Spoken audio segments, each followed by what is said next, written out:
terrific Thursday, and this is the Sportsline Podcast here on CHCH. I'm Bubba O'Neill.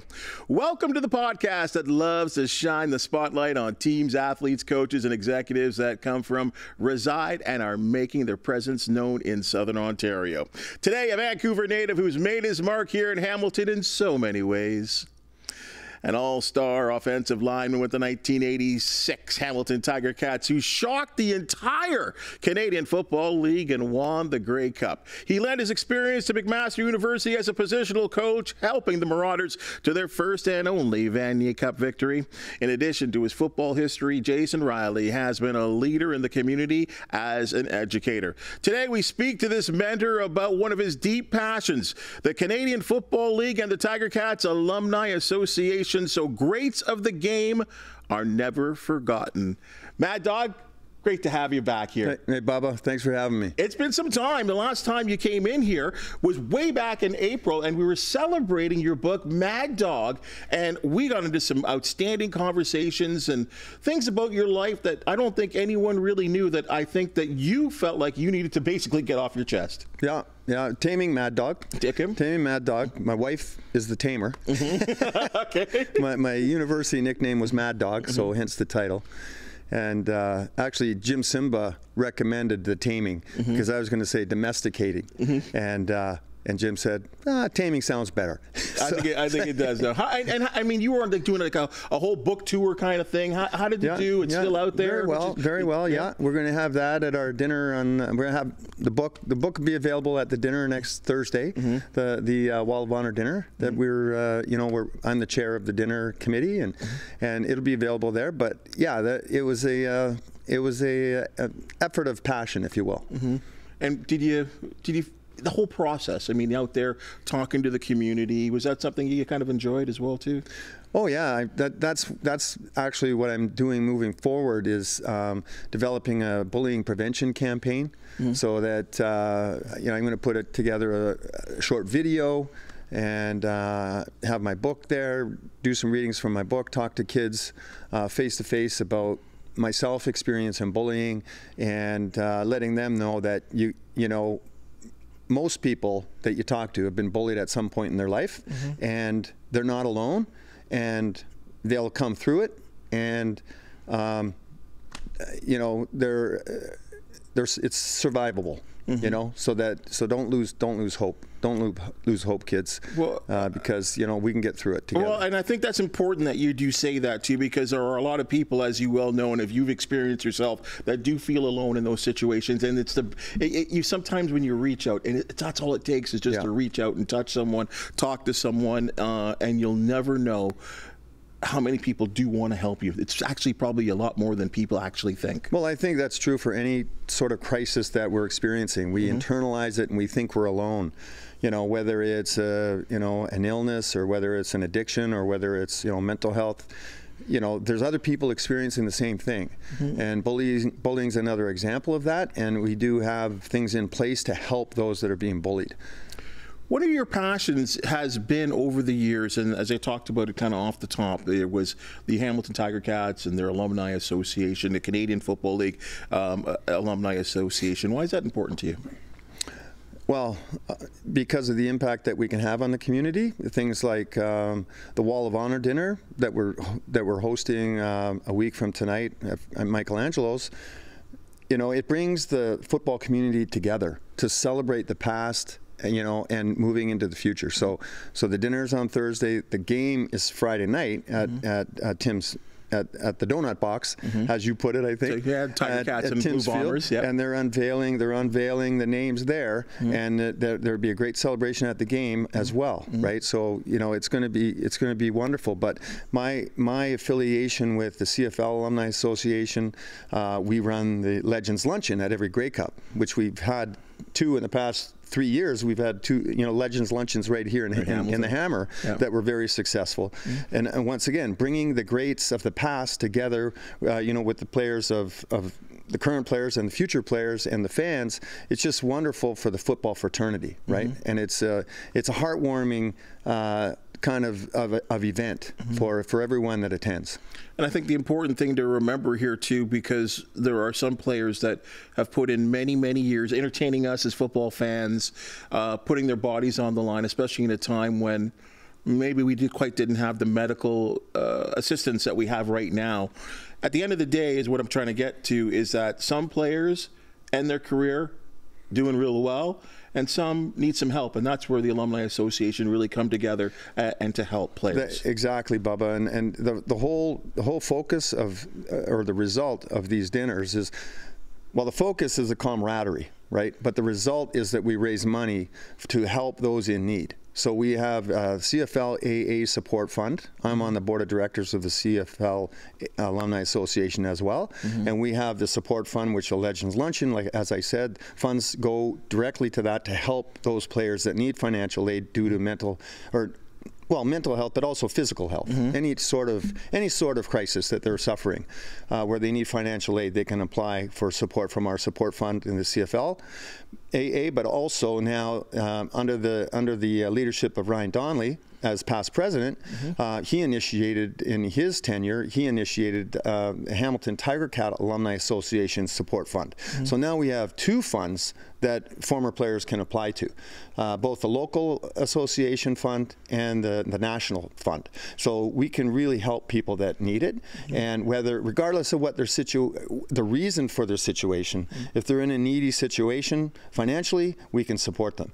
And I might add that Mike Walker, who's been inducted to our Wall of Honor next week, you could say he's a poster boy for CFL Alumni Support Fund, because, and I write in detail about this in my book too, because I asked them permission to share it, right? And most people, they want to keep it quiet, right? But he is such a wonderful person. He wanted us to share it to promote the fact that this is why we do these dinners. Because it hasn't been easy for him.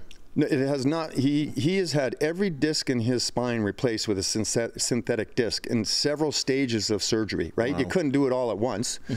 It would be impossible, but they did it in stages, and every time they did it, he'd lose all of his mobility. So he's had to relearn how to walk, and he's at the point now where he comes in for this dinner. He will be in a wheelchair, but I expect him to get out of the wheelchair and walk across the stage to receive his ring for being inducted into the Wall of Honor next Thursday night, and that'll be a really emotional moment.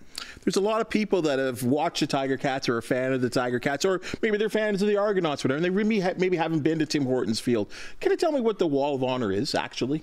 Well, the Wall of Honor started in Ivor Wynne, and so that is kind of like a connection with the old stadium.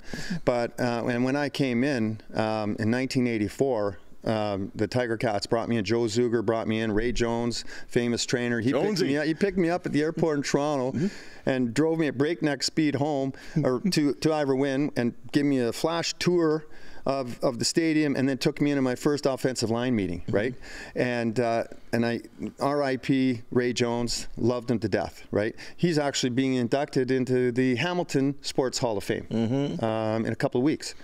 So anyway, first thing he did was take me out to the Tiger in the middle of the field and pointed up to the Wall of Honor, to the names of the greats that were there. And I just got goosebumps when I came in. I said, geez, this is the place I want to play, you know? Now, I'm so fortunate that I'm involved with the selection committee, and I'm involved with the dinner to celebrate these new inductees. And this year it's Mike Walker and Bernie Custis, the legendary coach for Hamilton, who's in Hamilton, and we can talk more detail.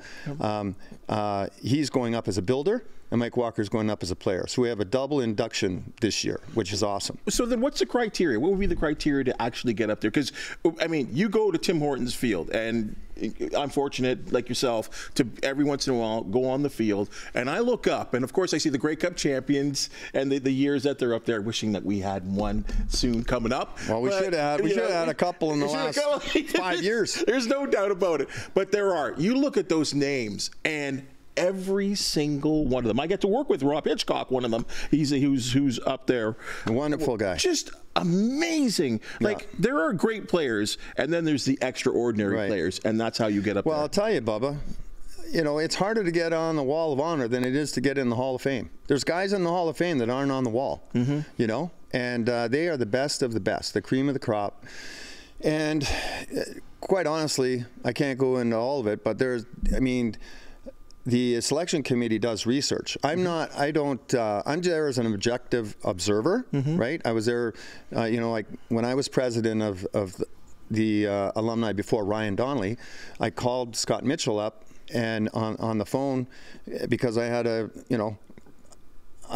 brainstorm. We've got to get the Wall of Honor reinitiated because it had been about a 5-year absence during the build of the new stadium, right? That we hadn't had an induction. So I called him up, and right away, Scott Mitchell said, Jason, I was thinking the exact same thing, so let's do it.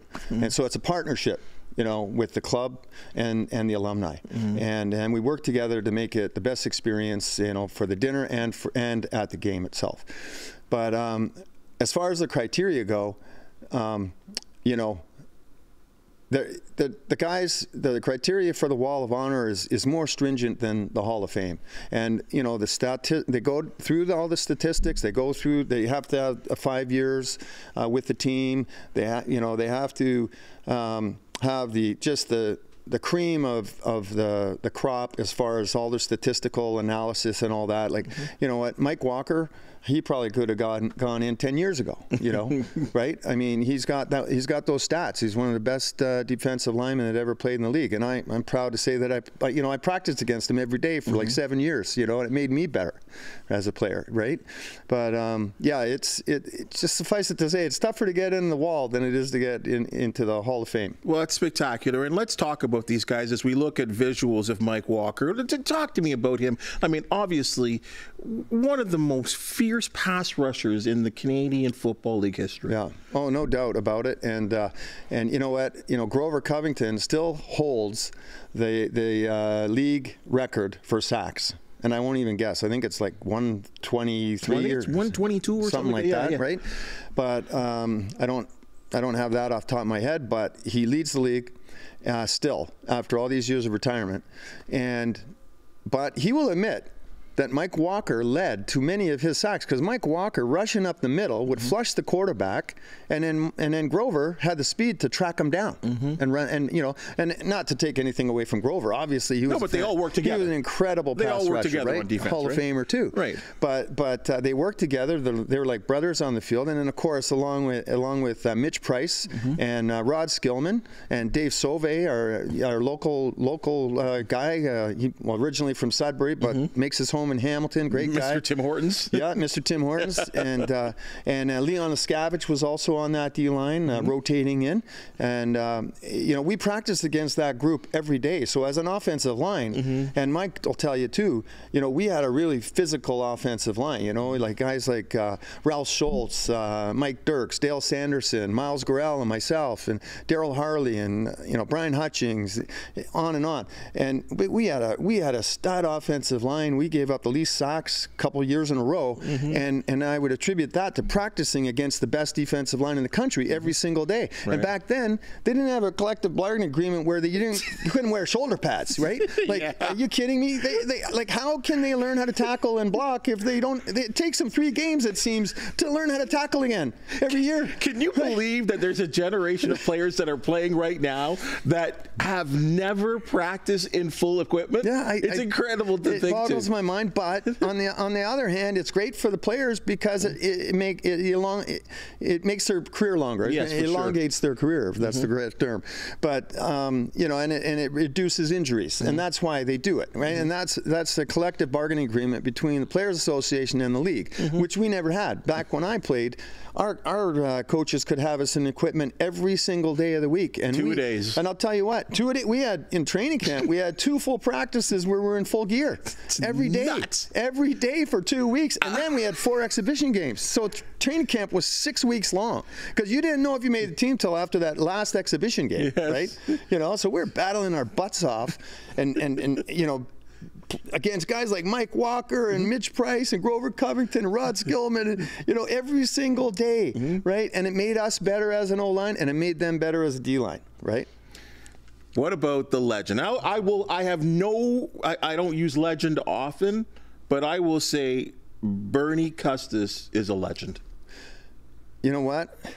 There's no doubt about it. He's a local legend. He's a national legend. He's the first black quarterback that played professional football. He was a humble man coming out of Syracuse University. He was drafted, but they wouldn't let him play quarterback. So in the NFL. In the NFL. Yeah. Right? And, you know, his agent or you know, whoever recommended that he come up and try the CFL, you know, because they thought that he'd have a better opportunity up here to play quarterback. So his first year, he came up and signed with the Hamilton Tiger Cats, and he played quarterback.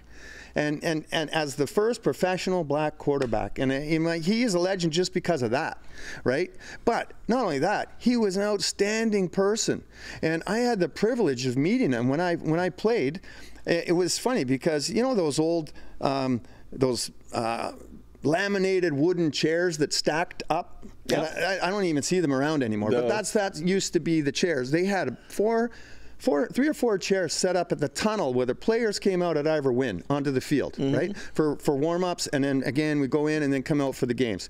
So here's Bernie, Ronnie Lancaster, yep. Ellison Kelly, you know, and also Ange Mosca. Those guys kind of rotate through. There'd be 2, 3, 4 of them sitting in these like thrones, these fabricated chairs, right, sitting there on field level as we're coming out of the tunnel, and they'd be sitting there, you know, watching practice or watching the warm-up, and then as we're going in, they'd come over and say, hey, you know, try this or try that, or, you know, good luck even, just, you know, and encourage us before the game, and then they'd make their way up. Then they'd make their way up to their seats, right, to watch the game, right? And they do the same for practice. They come anytime they want. They had the keys to the city, yep. right? And they were just fantastic. So I developed a friendship with Bernie when I was playing. So then I was going to teachers college, right?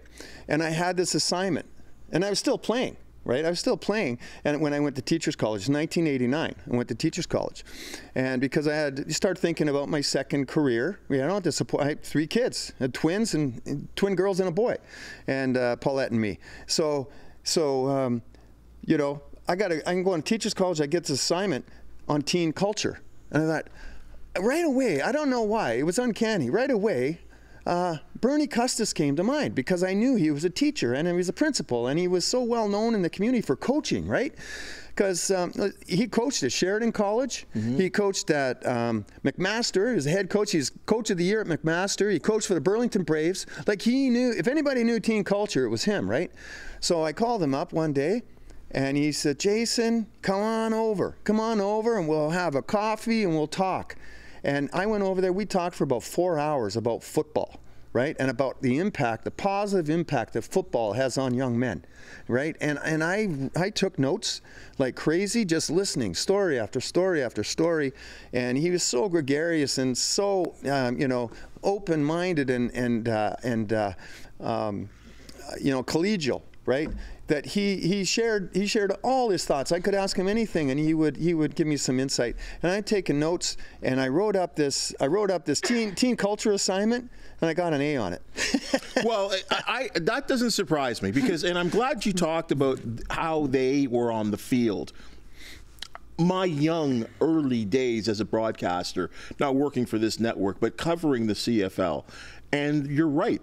They were like gods, and him, and of course at this time Ronnie Lancaster is the coach and general manager of the Tiger Cats, yeah. And you know how close those two were. Oh yeah.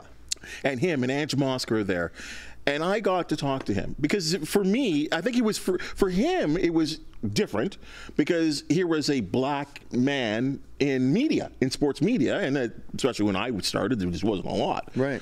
So I don't know if he took a shine to me, and we would talk, and I didn't know who he was, but when I found out what he had done and his accomplishments, and like, other people would say, you know who you're talking to. Right.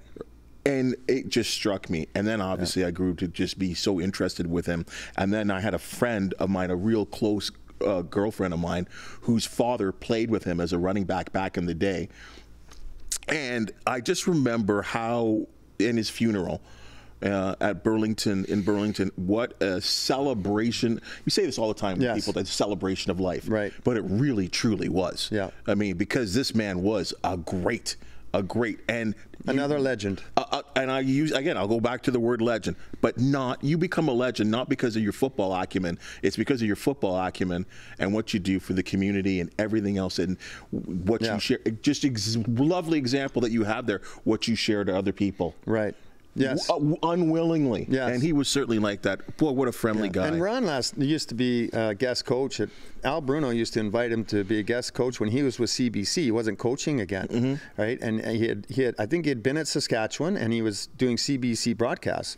And he used to be at our training camp every year. So I had a special relationship with Ronnie as well, because I'd always be out early, and he'd be out early. We'd sit there, early in the morning, and the guys are just kind of streaming out onto the field for practice, and we had a chance to chat. And one of his famous quotes was, Jason, you know what? Football's not that difficult. He says, there's really only 13 plays. It's just that everybody calls them different names. For those that never got to meet the little general, there was nothing like that guy. What a guy. And for those who are here that would certainly remember the impact that those guys had, not only on the football field, but as men and teachers and educators, just a wonderful thing. So the wonderful thing is Mike Walker and Bernie Custis will be celebrated. Let's see how we're going to celebrate them. And of course, the Alumni Association, they're going to have this big dinner. Tell me about the dinner. Yeah. Oh, well, it's Thursday night at 5:30 at Michelangelo's, which is up in Rymel in Upper Ottawa, I believe. And I was there talking to Sal this morning about putting the final touches on the dinner. I don't want to go into the details of what everybody gets, but the value is there, and we tried to keep the price low because of these times. I know I won't say anything, but I know what's going to go on that night. And boy, don't worry about the ticket. Get a table. Yeah. It's going to be a fun night because it's affordable, and all the proceeds from the dinner goes to the support fund. The Hamilton Tiger Cat Support Fund, right? The Alumni Support Fund. So, but it's going to be beautiful. We talked about we finalized the menu today. It's going to be an amazing menu. The Tiger Cats are in partnership, so they're creating videos to show of each of the inductees, and they're editing. I talked to them yesterday about that. They're editing the videos that we'll be showing before the ring ceremony, and Jeff Paikin is the title sponsor. Great broadcaster. Yeah. No, that's his brother. Oh, sorry. I believe they're. Oh, sorry. You're right. Sorry. Yeah, great. You're right. Sorry. That's his brother. Thank you. You're right. Same name, but Jeff is New Horizons Development, and so he's the title sponsor. So he's going to be presenting the rings to the recipients. Nice, right? And so that's special. And then we also have Dwayne Ford, who is spectacular in himself. To me, he's the best announcer on TSN football, and he's so knowledgeable, and he's so well informed. And he should be a GM. And he's so smooth with his delivery, and he's our MC. Nice. So he's going to be, he regales the audience with stories no matter what event he does, right? And then we're going to have porchetta. So Roberto's porchetta. It's a tradition, right? And so we're going to have porchetta as the appetizer, if you will. And, we give a couple of free tickets, drink tickets with the ticket, with the dinner ticket. And so the bar and porchetta will be served, and then meal will be served, and then we'll have this beautiful ring ceremony, and Tony Gabriel will be speaking on behalf of Bernie Custis. Oh, cool! Right? Wow. Yeah. So I know how close they were. Hall of Famer. We had a picture there. He's an amazing guy. I talked to him last week, and he jumped all over the opportunity to talk about his old coach, because Bernie coached Tony with the Burlington Braves. That's right. Right. That's right. And the number of guys that Bernie's coached and impacted. I mean, you wouldn't believe how many guys from McMaster are coming just because of Bernie, just because of his legend, right? There's at least 2 or 3 tables of former Mac alumni that have already bought tables. That's why I said the word legend, because those are the ones, for whatever seed he dropped on those players, I've talked to so many of them, and it's amazing the impact. And we're talking 30 years later that they have had on this man. And they would say, they could go on and on with stories about Bernie Custis, and they're like, Bubs, he was the man. Well, I'll tell you, they still have Bob McDonald. Sure. Played for Bernie at Mac. I think he was a captain, and he's a wonderful guy, good friend of mine. He and Ivan Jurgen, who I coached with Assumption, they head up this McMaster alumni, coaches and players from McMaster. It's up to, I think it's about 130 guys on this mailing list now, and it's all about Bernie Custis. It's like the Bernie Custis mailing list, and they just give a shout out. Okay, by the way, we're going to be, you know, we're going to be at this restaurant, you know, on Thursday night at 7 o'clock, and friggin' 30 guys will show up, you know, just to celebrate Bernie. Yep. And talk about the old stories, you know, and think how happy he is knowing that. Yeah. Oh right? Yeah, and that happens on a regular basis. Every couple of months, they'll send out this blurb, and people just show up, and it's amazing. And it would happen with Bernie when he was alive. And I remember Dennis McPhee would go, because Dennis coached with Bernie, right? And he'd show up, and Greg Marshall might show up, and you know, all these great football guys, and that's when Bernie was alive. And then after Bernie passed, they would bring a pick, like Mark Brown. I don't know if you know Mark Brown, but Mark Brown is a close family friend of the Custises, because his dad played with Bernie, right? So he would bring a picture of Bernie and put it on a stool. So Bernie was, the spirit of Bernie was still with us. He was still there. Know, it was awesome. It's awesome. Like he's he's a legend. Well, and I think this is the wonderful thing about what you're doing here, is that this dinner will be a night just like we're sharing right now. A night of stories, a night of celebration, a night that, you know, we're going to look forward to their names now always being forever etched in history here in Hamilton at Tim Hortons Field. This has been a real special chat. I appreciate you letting the community know about what's going on. Details are on the screen as you see right now, folks. And I think if you're a CFL football fan, if you're a Tiger Cat fan, if you just like understanding the fact of what sports can do to people and how it can affect us all, this is the place that you want to be at. You got that right, Bubba. It's going to be a fantastic celebration of the Hamilton football fraternity. That's the way I like to put it. Mad Dog, thanks for joining us. Thank you very much for having me, Bubba. Appreciate it. Folks, that's your Sportsline podcast for the day. And as you just seen and heard, we love talking sports. If you do know of an athlete, team, or event to promote, the Sportsline podcast do want to hear from you. Please hit the thumbs up, like, and subscribe button. If you do have something to say, please comment. For the outstanding people that make the Sportsline podcast possible, thank you so very much, and we'll see you tomorrow.